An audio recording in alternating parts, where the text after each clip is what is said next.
শুনছো? হ্যাঁ বলো। ছেলেটা চাকরি পেয়েছে, এবার ওকে বিয়েটা করানো দরকার। আমার শরীরেও তো আর কুলায় না। রোজ সকালে রান্না করা, ওর জন্য টিফিন করে দেওয়া, এত সব আমি আর করে উঠতে পারি না। কোনো কোনো দিন তো আমার কারণে ওর অফিসে যেতেও দেরি হয়ে যায়। আবার কোনো কোনো দিন না খেয়ে ছেলেটা আমার অফিসে চলে যায়। রোজ রোজ তো আর এভাবে চলতে পারে না। তার চেয়ে ভালো গ্রামের একটা ভালো মেয়ে দেখে ওর বিয়ে করিয়ে দিই, তখন বউ সব সামলাবে। ঠিক আছে, তাই হবে। আগে পরে বিয়ে যখন করাতেই হবে, তখন আর দেরি করে কি হবে, এখনই করিয়ে ফেলি। তাহলে আর দেরি করো না, তুমি আজই ঘটকের সাথে কথা বলো। সে যেন খুব ভালো এক মেয়ে দেখে, ঘরের কাজে যেন একদম পারদর্শী হয়, সংসারী মেয়ে যেন হয়। কি মা, কার মেয়ের কথা বলছো? তুই চলে এসেছিস বাবা, তোর শ্বশুরের মেয়ের কথা বলছি। আমার শ্বশুরের মেয়ে? তোমার কথা ঠিক বুঝতে পারলাম না মা। বোকা ছেলে আমার, তোর এমন সরলতার জন্যই তো আমার এত ভয় করে। শোন বাবা, তোর বাবার আমি কেবলই সিদ্ধান্ত নিলাম, একটা ভালো মেয়ে পেলেই তোকে বিয়ে করাবো। আমাদের দুজনেরই বয়স হয়েছে, কদিন আর বেঁচে থাকবো তার তো ঠিক নেই। তার উপর তোর মায়ের এখন একা হাতে সংসার সামলাতে বেশ কঠিন হয়ে যায়, তাই আমরা এই সিদ্ধান্ত নিয়েছি। সবই ঠিক আছে, তাই বলে তোমরা আমাকে কিছু জিজ্ঞাসা না করে এমন একটা সিদ্ধান্ত একা একা নিয়ে ফেলবে? আবার ঘটক দেখে মেয়ে দেখার কথাও ঠিক করে ফেলেছো? আমরা কি খুব অন্যায় কিছু করে ফেলেছি? আর তোর কি বিয়ে করতে হবে না? এখানে আমাদের দোষটা কি? আমরা কি তোর খারাপ চাই? খারাপ কেন চাইবে? তবে আমাকে একবার বলা প্রয়োজন ছিল মা। আমি বিয়ের জন্য প্রস্তুত কিনা সেটারও তো একটা বিষয় আছে। তুই কিসব কথা বলছিস? আগামাথা কিছুই খুঁজে পাচ্ছি না আমি। এমন ভাবে বারবার বলছিস যেন আমরা তোর অনেক বড় কোনো ক্ষতি করে ফেলেছি। তুমি একটু চুপ করো, আমাকে একটু ওর সাথে কথা বলতে দাও। আচ্ছা, তুই পরিষ্কার করে বল তো, তুই কি বিয়ে করতে চাস না? আমি তো একবারও বলিনি যে আমি বিয়ে করতে চাই না। তাহলে এমন করছিস কেন? আমরা তোর জন্য মেয়ে পছন্দ করলে তাতে সমস্যা কি? সমস্যা আছে বাবা, তোমাদের কোনো মেয়ে পছন্দ করতে হবে না। পাশের পাড়ার কালু চাচার মেয়েকে আমার পছন্দ। তোমরা তার বাড়িতে বিয়ে সম্বন্ধ পাঠাও, আমি ওনার মেয়েকে বিয়ে করব। কি বলছিস তুই এসব? শেষে কিনা তুই কালুর মেয়েকে বিয়ে করতে চাইছিস? তুই কি জানিস না ওই মেয়ে কলেজে পড়ে? অত পড়া মেয়েকে আমার ঘরের বউ করতে পারবো না। ওসব লেখাপড়া জানা মেয়েরা ঘরের কোনো কাজ করতে জানে না, সংসার কি করে সামলাতে হয় জানে না। এটা কোনো কথা হলো না। লেখাপড়া জানা মেয়ে হলেই সে সংসার করতে জানবে না? তোমার এসব চিন্তা ভাবনা বাদ দাও। আজকালকার মেয়েরা সবই পারে, তারা বাইরে চাকরি করেও সংসার সামলায়। সেখানে ও তো কেবল কলেজে পড়ে মাত্র। তুমি শুনছো ছেলের কথা? ও কিভাবে আমার মুখে মুখে তর্ক করছে? আমি ঠিক এটারই ভয় পাচ্ছিলাম। আমার মনে কু ডাকছিল, ওই কালুর মেয়ে আমার ছেলের মাথাটা খেয়ে ফেলেছে। রাজু, তুই ঘরে যা, তোর মাকে আমি দেখছি। তুমি কি দেখবে আমাকে? ওকে চলে যেতে বললে কেন? তুমি গিয়ে ওকে বোঝাও, অমন লেখাপড়া জানা মেয়ে এনে আমি আমার সংসারটা নষ্ট হতে দেব না। দেখো, আজকালকার ছেলেমেয়েরা আগের মতো নেই, তাদের উপর এভাবে চাপিয়ে দেওয়া ঠিক হবে না। রাজু ওকে বিয়ে করে যদি সুখে থাকে তবে তাই থাক, তুমি আর অমত করো না। আমি যাচ্ছি কালুর বাড়িতে বিয়ের প্রস্তাব পাঠাতে। এই মেয়েকে আমি কোনোদিন মন থেকে মেনে নেব না। আমার অপছন্দের মেয়ে সারা জীবন আমার অপছন্দই থাকবে। রাজু আর কালুর মেয়ে মমতার বিয়ে হয়ে যায়। দেখো, মা বাবাকে অনেক বুঝিয়ে তোমাকে বিয়ে করেছি। তুমি একটু গুছিয়ে ঘরের কাজ করো, আর মায়ের কোনো কথায় রাগ করো না। ঠিক আছে, তুমি কোনো চিন্তা করো না। মা বলার আগে আগে আমি সব কাজ শেষ করে রাখবো। এখন তুমি ঘুমাও।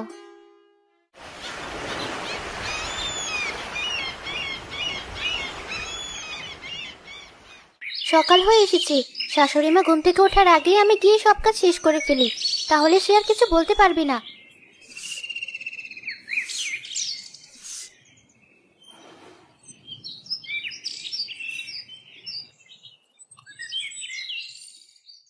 বাইরে গিয়ে দেখি কি অবস্থা। কাজের একটু খুঁত পেলেই আচ্ছা করে চারটে কথা শুনিয়ে দেব।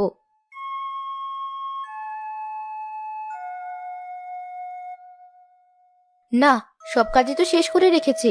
কিভাবে এত কাজ শেষ করলো কে জানে। কিন্তু কথা না শোনালে তো চলবে না।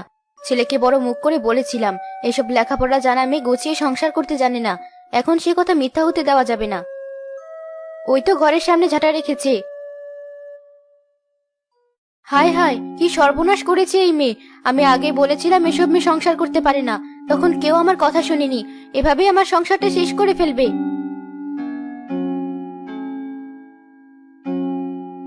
মা, কি হয়েছে সেটা তো বলবে নাকি? কি হয়নি তাই বল। দেখ তো শিক্ষিত বউ কি করেছে। ঘর ওঠান ঝেড়ে ঘরের সামনে ঝাঁটা রেখেছে। কোনোদিন দেখেছিস আমি এমন জায়গায় ঝাঁটা রাখি? সে কি কিছু জানে না? আমি তোকে আগেই বলেছিলাম বাবা, ওই মেয়ে ঘরে আনিস না, শুনলি না আমার কথা? এবার আস্তে আস্তে যখন এই সংসার শেষ হবে তখন বুঝবি তুই। আচ্ছা মা, আমার না হয় ভুল হয়েছে। আজ প্রথম দিন, আমি বুঝতে পারিনি। আর কখনো এমন হবে না। আপনি দয়া করে আর রাগ করবেন না। চুপ করো তুমি, আমি তোমার সাথে কোনো কথা বলতে চাই না। আমি বলে দিচ্ছি খোকা, এই বউ নিয়ে তোকে পস্তাতে হবে। তুমি মন খারাপ করো না মায়ের কথায়। আমার অফিসে দেরি হয়ে যাচ্ছে, আমি আসি। তুমি সাবধানে কাজ করো।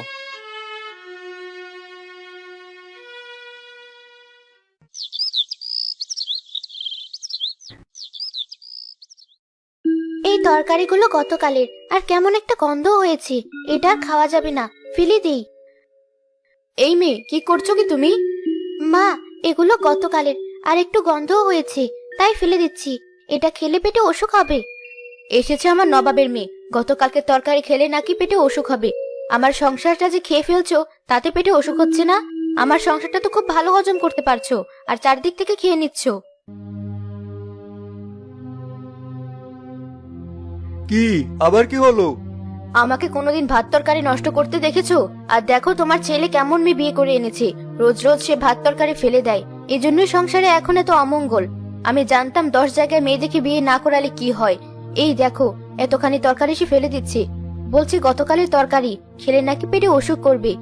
কোন জমিদার ঘর থেকে এসেছো তুমি, যে আগের দিনের তরকারি খেলে তোমার পেটে অসুখ করবে? থাক, অনেক হয়েছে, আর কিছু বলো না।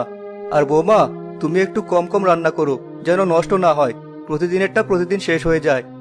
আমি তো কমই রান্না করতে চেয়েছিলাম বাবা, কিন্তু মা বললেন ওটুকুতে হবে না, পরে বেঁচে গিয়েছে। এখন শব্দ সামার, কেমন মেয়ে আমার সংসারে দাঁড়িয়ে আমার স্বামীর কাছে আমারই নামে নালিশ করছে। চুপ করো তোমরা। বৌমা, তোমার আর এখানে কোনো কাজ করতে হবে না। যাও, তুমি ঘরে যাও।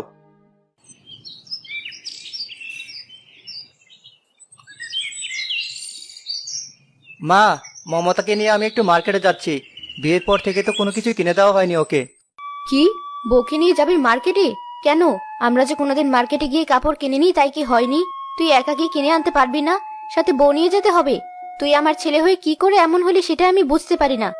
ঠিক আছে, আমি যাব না, তুমি একা গিয়ে কিনে নিয়ে এসো।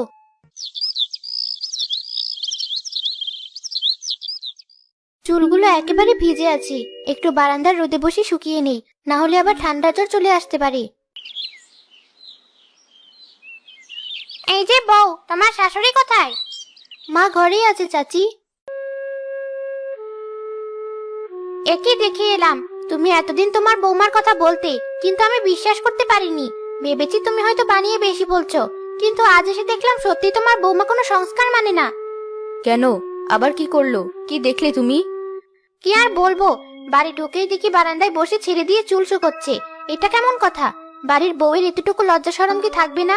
বাড়িতে শ্বশুর আছে, পাড়া প্রতিবেশীরা আছে, আর সে কিনা মাথার ঘোমটা সরিয়ে চুল শুকাচ্ছে। এখনকার মেয়েরা কেমন? আমাদের সময় তো আমার মাথার চুল দূরে থাক, গলার স্বরটাও জোরে করতাম না। সেটাই তো, দাঁড়াও আগে কটা কথা শুনিয়ে আসি।